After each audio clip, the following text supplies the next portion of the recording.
আধুনিক সভ্যতা ও পরিবেশের সংরক্ষণ, মাটি আর নৈকো খাঁটি।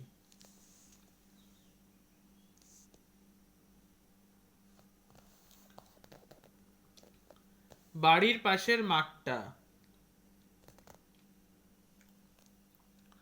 তোমরা দেখো তো চারপাশের মাটি কিভাবে খারাপ হচ্ছে, বন্ধুদের সঙ্গে আলোচনা করে লিখে ফেলো। জলই আমাদের জীবন দেয়, নিচের ছবিগুলো মন দিয়ে দেখো। আমাদের জীবনে জলের নানা ব্যবহারের ছবি, ফাঁকা বাক্সগুলিতে জলের ব্যবহারগুলি লেখো। জল ছাড়া বাঁচবো কি করে? জল নোংরা করি আমরাই। গ্রামের পাশের খালটা। আধুনিক সভ্যতা ও পরিবেশের সংরক্ষণের মধ্যে বাতাসের ধুলো ধোয়া।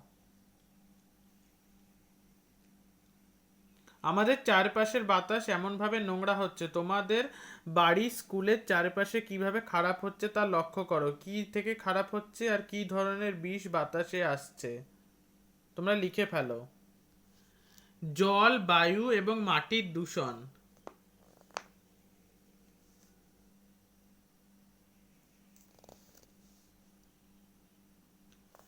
দূষিত জল বিষম ফল। বিভিন্ন প্রকারের দূষক আর কোন ধরনের উৎস জলে মেশে? গৃহস্থালী নানা বর্জ্য, প্লাস্টিক, কারখানা, কৃষিক্ষেত্রে কীটনাশক, লঞ্চ জাহাজের তেল, কচুরিপানা কোন ধরনের জলের উৎসে মেশে? নর্দমার জল, পুকুরের জল, তারপরে এটা নদীর জল, কৃষিক্ষেত্রে কীটনাশক, সমুদ্রের জল, খালের জল।